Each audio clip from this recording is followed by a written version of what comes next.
Dean Chamberlain, faculty, friends, valued guests. My name is Duncan Lurie, as said before, and it is my honor and privilege to be speaking to you as a valedictorian for Western Law's class of 2019. Now, it's been a pretty big couple weeks for us. Everybody here in the audience, all the graduates. The Toronto Raptors are NBA champions. Hopefully Kawhi stays, but I'm going to do a hard knock on wood. We finished the bar exams,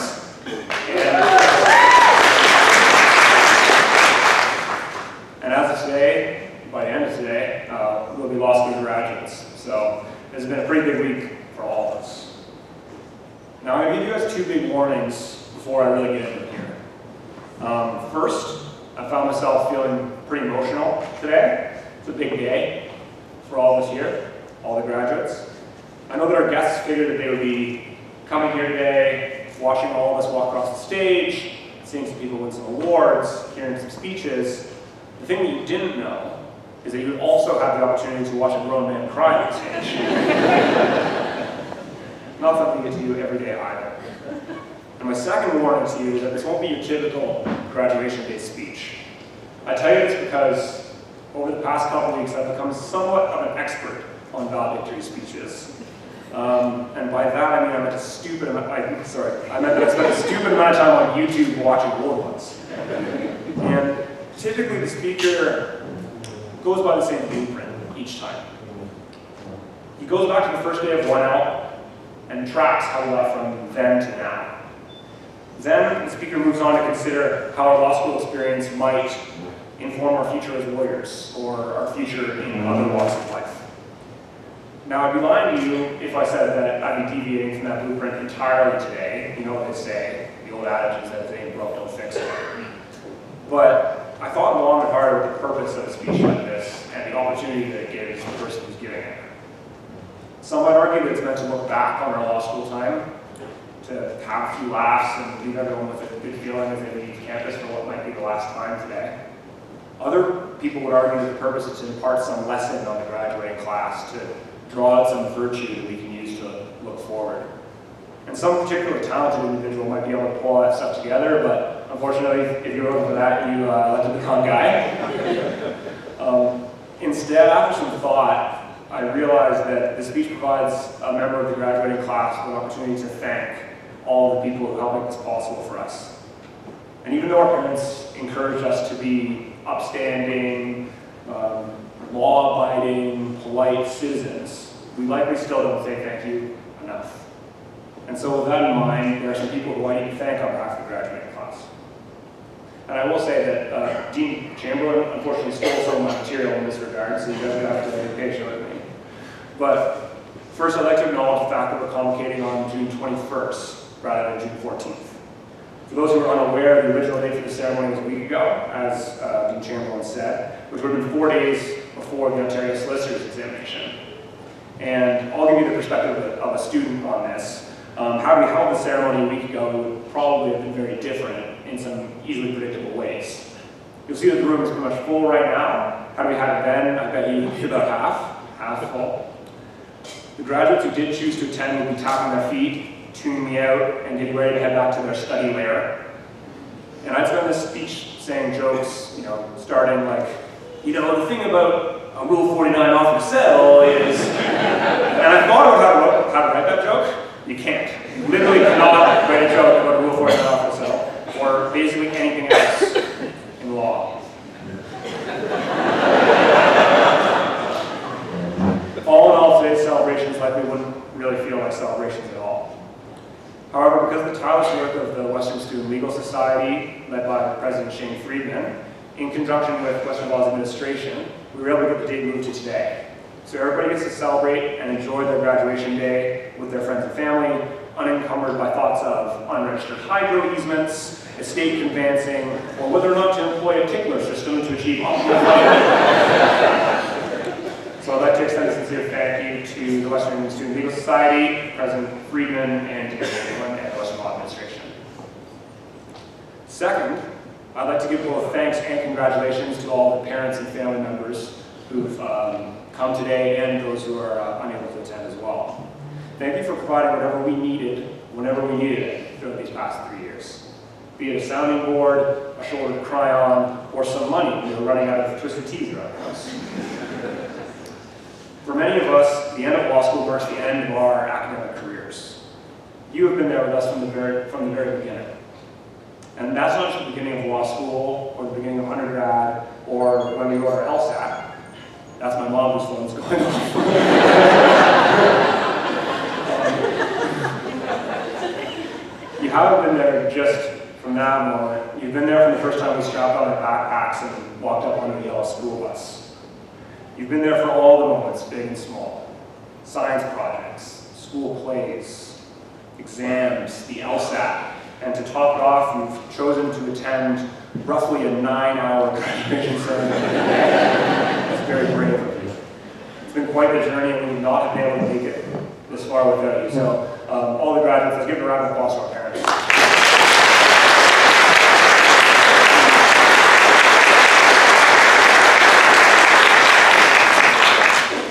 Additionally, parents in the graduating class are owed congratulations, because it may not have dawned on you yet, but I'll go ahead and spell it out. Your child is going to be a lawyer. This means a couple of things to all parents. First, you'll have something to brag about when your friends are doing all high and mighty at book club. Second, if the unthinkable happens and many of the law-abiding citizens in the crowd today end up in prison, you'll have someone to call who knows the ropes. And third, while graduating from law school does not guarantee success for your child, it definitely reduces the risk that your kid will be living in your basement in the In all likelihood, most of the parents here will avoid that stepbrother situation where you have two adult children living at home, building bunk beds, and crushing one another while asking each other if you like guacamole. So congratulations to all the moms and dads here. And finally, I'd like to extend a sincere thank you to the faculty and administration of Western Law on behalf of the graduating class.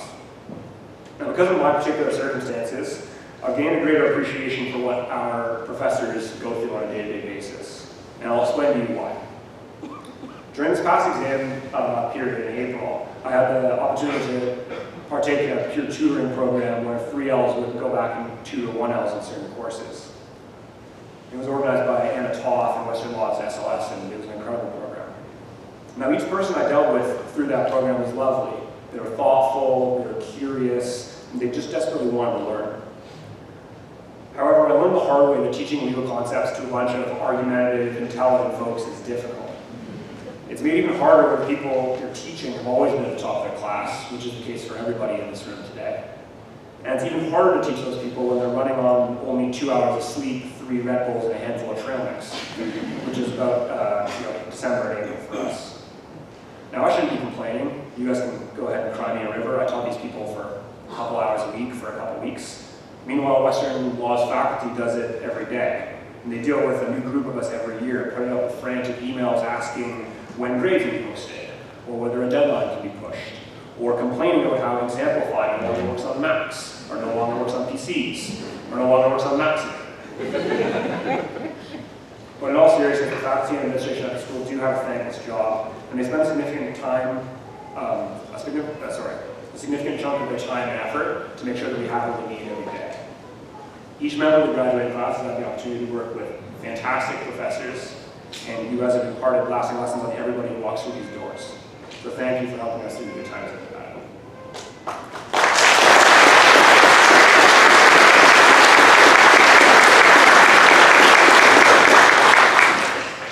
I have one more thank you to give, but I'm going to put that in my back pocket and save it for later. As I was saying before, graduation day provides an interesting opportunity to look back on our time here at Western Law. Those 3 years at the same time have felt frustratingly long and vanishingly short. At times, it felt like it would never end, like we'd be living here in some sort of Groundhog Day situation where you wake up to the same day every day. For example, imagine parents and friends in the audience that you wake up and you have an exam, and you finish off and you go for a drink with your friends and you grab some food, and you feel that you're out of the woods. But then the next day, you wake up and you have an exam. And then the next day, you wake up and you have an exam. Some people would call that crazy. At Western Law, we call that April. And so, at the same time, law school feels like it came into the moment. And for me, today is one of those times, because in many ways, graduation day is a mirror image of the first day of law school. And I told you guys I wouldn't be deviating that far from that blueprint that I offered.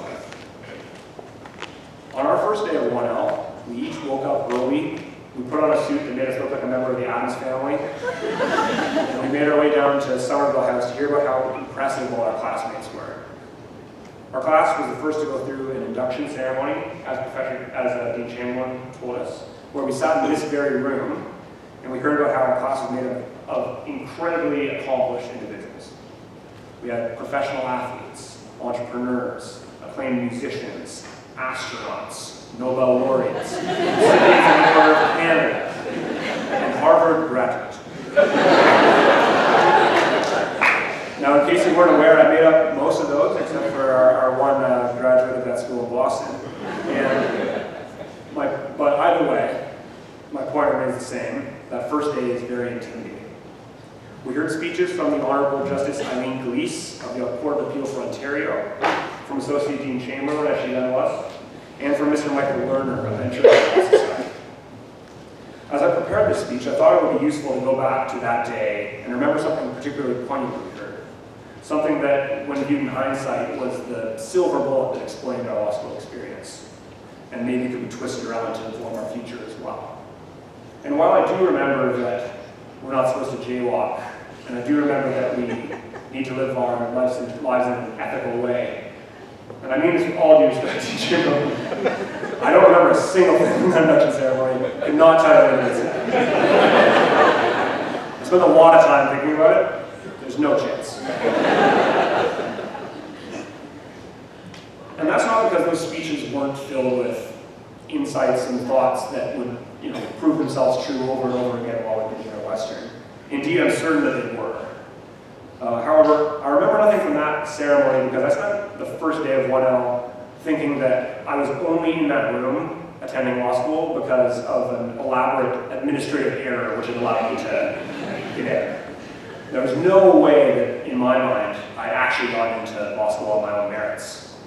At one point that day, Danielle Lacasse, who's here today as part of the Western administration team, she approached me and I was dead certain she was going to say, "I'm sorry, Duncan Lurie, there's been a horrible mistake.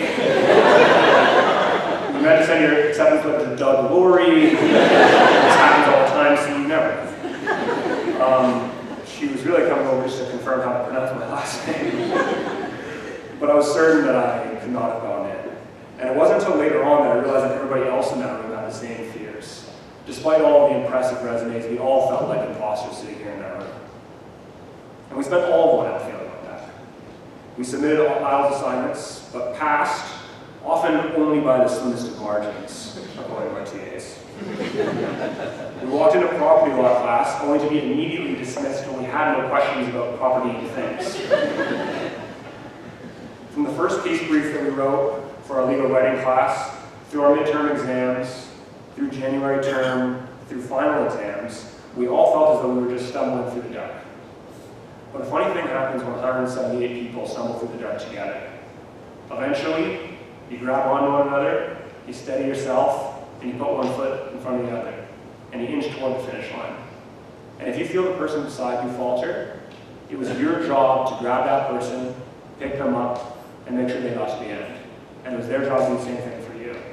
And that didn't matter if the finish line was the end of an exam period, or the end of January term, or the end of a long night at Seeps.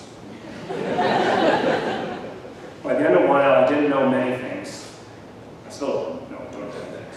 But I did know one important thing about Western law. None of us got anywhere without the help of our friends. And with that in mind, one piece of applause. But with that in mind, I'd like to return to that last thank you that I said I was saving for later. I'm going to begin that thank you with an anecdote about my experience in Western law. It's a bit of a niche one, so you'll have to bear with me. But I think what I'm about to say applies to each and every graduate sitting here in the room today. So, my favorite movie scene ever comes from the movie Good Will Hunting. Now, spoiler alert for anyone who hasn't seen Good Will Hunting, But it came out in 1997, and if you haven't seen it by now, I'm not going to apologize for spoiling it. Good Will Hunting is the story of a boy from a rough neighborhood in Boston who has the opportunity to break away from his circumstances and lead a new life. Essentially, he's a math genius who solves proofs that even MIT PhDs can't unravel. Unfortunately, the boy isn't sure if he deserves the opportunity that he's getting, or if he even has it in him to take it. Towards the end of the movie, there's a scene where Matt Damon is talking to Ben Affleck as they sit on the hood of a car and enjoy a couple of business.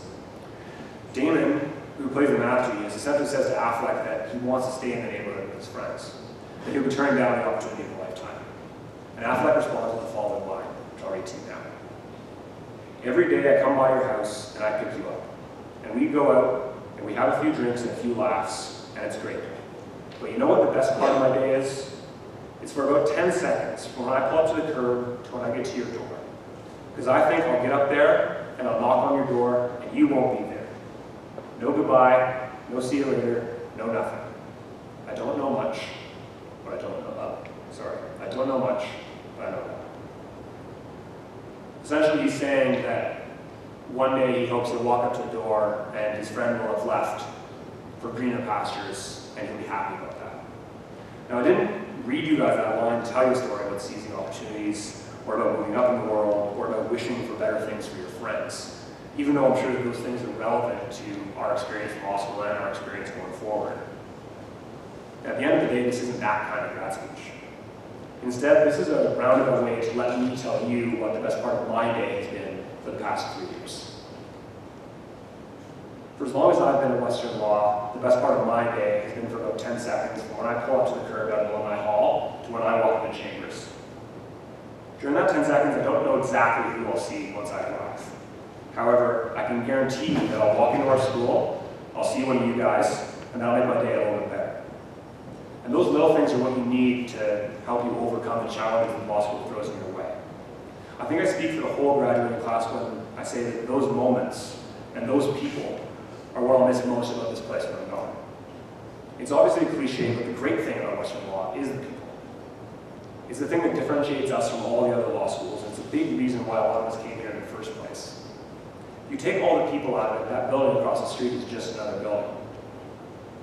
There's nothing special about it except for the daily presence of Domino's Pizza and Sushi Tuesday.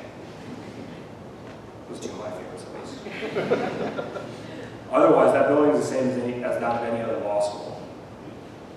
However, once you guys all go in every day, you make that place special.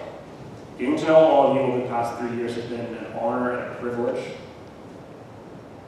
And I know that every graduate will be leaving here today with lasting friendships. And with that in mind, if I were to ask one thing of you, it would be this. Make sure not to forget your friends. Don't forget the people you chose to move with, the people you chose to live with, or the people you shared drinks with at Denny's. Regardless of how busy your life gets, find time for the people you want to exchange with, or the people you went to Cuba with, or the people who made up the committees and clubs that you were a part of while you were here at Western. Those people are what made these past 3 years so special to so many of us. So, with that in mind, I'd like to say an honest, heartfelt thank you to each member of Western Law's class of 2019, because none of us will be graduating today without the help of our friends. I don't know much, but I do know that. Thank you very much, guys.